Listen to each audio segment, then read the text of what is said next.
musamuone kukongola nkhope kubali nako. Gidesi Chalamanda ndi nkhalakale pa mayimbidwe a dziko la Malawi, ndipo masabata apitawa Chalamanda wakhala ali mchipatala cha Chirazolo district kumene anakagonekedwa chifukwa chakudwala. Mchaka cha 2024 komanso mchaka cha 2023 Gidesi Chalamanda anakhalanso akugonekedwapo pa chipatala chomwecho cha Chirazolo atadwala, komatu tikuyenereka kuziwa paja kuti nkhalakale pa mayimbidweyo Gidesi Chalamanda sopano ali ndi zaka zokwana 96 zakubadwa, kutanthauza kuti kwasala zaka zinayi zokha kuti akwanise zaka 100 zakubadwa.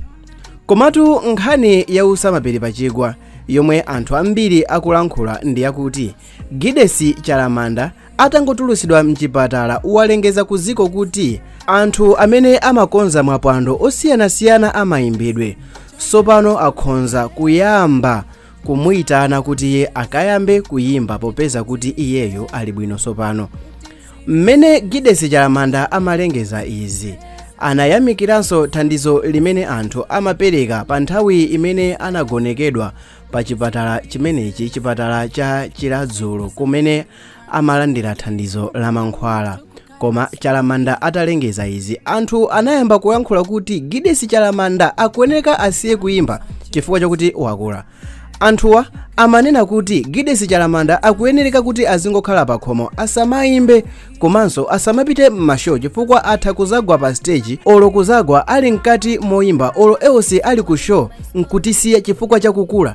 Izitu zikuchitika chifukwa chakuti iyeyi munthu yakudwala, and izizi ndi zinthu zokuti palibe aliyense amene angakane. Tonse amene tikudziwa wiki yazana taona zitsutsi zake pa Facebook nkulu yakudwala, and chongotuluka mchipatala ngokhala masiku ochepa ndikuyamba kulengeza kuntondo anthu kuti anthu ayambe kumuyitana m'mashow. Anthu ambiri akhumudwa nazo.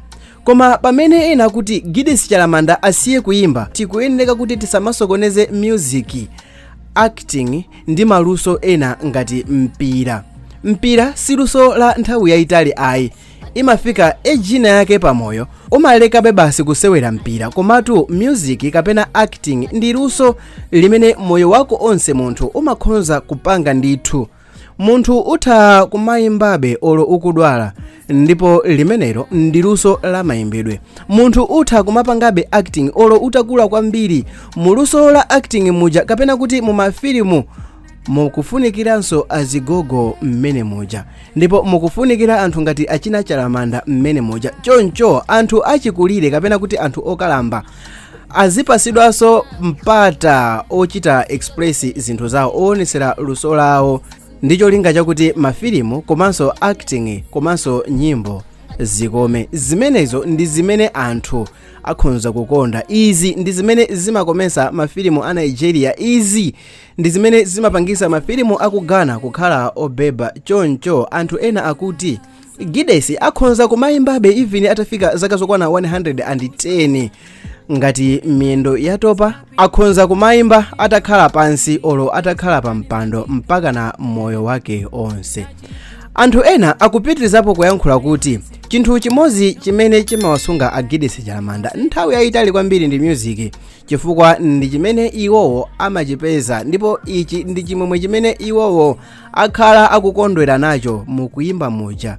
Mumapanga interact ndi mafans awo ku show, zimene zija zimapangisa kuti moyo wawo nkumasangalala, pamenepo masiku a moyo nkumachuluka.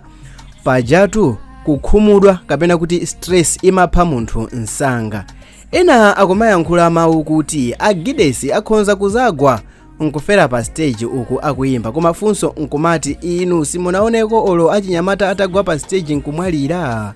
Uyimba wa ku South Africa uja dzina lake Costa Titch, mzimu wake use mumtendere, anali asanakwanise nzaka komwe zokwana 30 koma anagwa pa stage ndi kumwalira. Munthutu ukhonza kufa pena paliponse, ukhonza kugwa nthawi ina iliyonse, ndipo nthawi ina iliyonse. Koma funso ndikumati kodi Agide atagwa akuyimba chauta nkuwatenga pamenepo, kapena ndikuti Agide asiye music imene imawapasa chimwemwe kenako azikangokhala pa khomo, ndiye kuti pamenepo akayambe mowa, mwina nkufera kumowa komweko, kapena mwina mwake china chake nkuchitika, kapena mwina nkuyambisa matenda. chabwino ndi chiyani pamenepa, chifukwa paja ena zaka za mbuyo mukupha lombe anafera ali mkati mwa zachisembwere. Ndiye funso ndikumati chabwino ndi chani, kufa pa zinthu zimene zimakupasa chimwemwe kapena kufa ndi cholinga chokuti ufuna usangalase anthu ena ake akhale ndi chimwemwe? Well, mutakhala kuti mwalemba yankho lanu m'makomenti ndikhala osangalala kwambiri. Ngati video imwe ikonda ichitani subscribe. Akhale ndi moyo wautali. Gogo Giddes Chalamanda is Sam Mavita here. Tionane mu video yotsatira.